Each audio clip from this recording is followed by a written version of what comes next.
Hello mga convincers! Nandito tayo ngayon sa Nagoya, Japan at we're here for a short break at very interesting kasi marami sa inyo ang nag-share ng aking 10 commandments to retirement and I'd like to talk more about that. No? So, there are 10 commandments to retirement. The first one is, you shall have a house. Okay? To remember, 3-20-20-20 rule. No?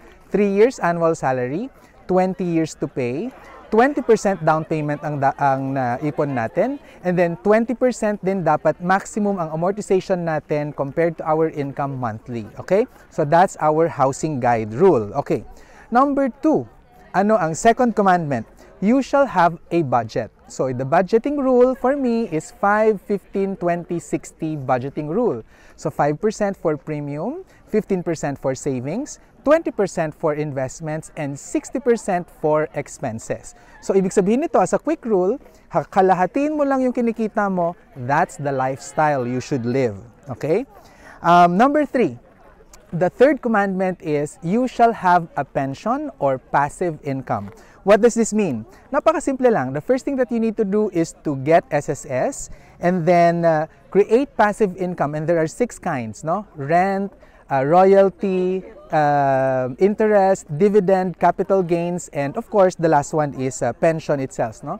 And when we create passive income, lagi nating tatandaan na dapat ito ay nararamdaman nating pumapasok na cash. Yan ang pinakamagandang passive income. Okay? The fourth commandment, no?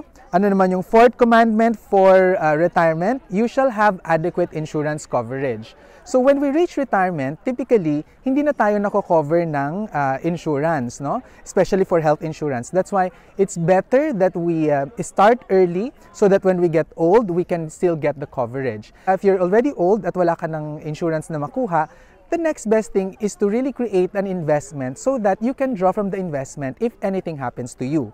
Now, for the younger ones, ano naman yun? To prepare, no? Health insurance coverage, ang kailangan natin dapat 1 year equivalent of our salary for health coverage. And then for those with dependents, for life insurance, you have to have 10 times of your annual salary. And remember, you always have to go with buy term and investing the difference rather than getting investment-linked insurance or variable universal life insurance. Okay? The fifth commandment, you shall not have bad debts. Okay? So, yung bad debts, ito yung mga utang na ginagamit natin pero hindi siya kumikita. So, ang utang dapat ginagamit lang natin para sa mga bagay na kumikita. At kung hindi ito kumikita, for anything else, we have to save or invest for it. Okay? The sixth commandment is that you shall have emergency savings. And the emergency savings that I recommend is 9 times equivalent of your monthly expenses. Why do I use expenses? Because that way you have control over your expenses, and if you have a small expense, you have a simple lifestyle, you also need smaller emergency savings. And the balance, you can now invest. The seventh commandment is, you shall have a budget for wants. So, saan ba nanggagaling dapat yung pampondo natin sa wants? Dapat ito ay nanggagaling sa passive income. Okay? And then, the eighth commandment, ito maraming hindi talaga prepared, no? Inaantay ang kamatayan bago i-fix ang inheritances. So the eighth commandment is, you shall fix your inheritances before you die. Para yung mga maiiwanan natin ay hindi mag-away-away. Okay? Number 9, very important. This is the self-actualization commandment, and that is, you shall have a legacy. So you should leave a legacy behind. You have to do good. And this is answering, no, how do you want to be remembered when you die, okay?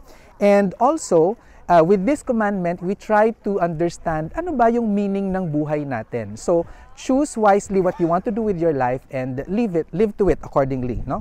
And the last commandment, no? And this is actually my favorite, and this is in the Facebook post. Ito yung mga lumalabas na sinasabi nyo na, ito sigurado meron kami.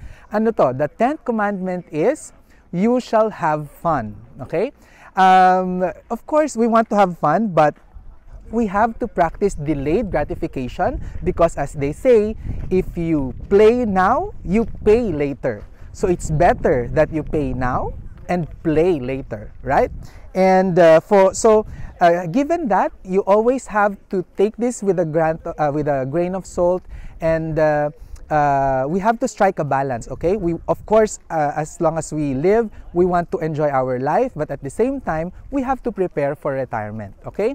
So sana dito sa mga sinabi ko ngayon ay mas naliwanagan kayo sa mga 10 commandments ko for retirement.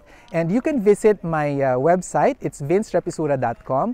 I will also place the links to the specific readings and videos that I already did regarding the 10 commandments in this in my social media posts. So maraming salamat sa inyong pakikinig at ako ulit si Sir Vince dito sa Nagoya, nagsasabing ang pagyaman na pag-aaralan.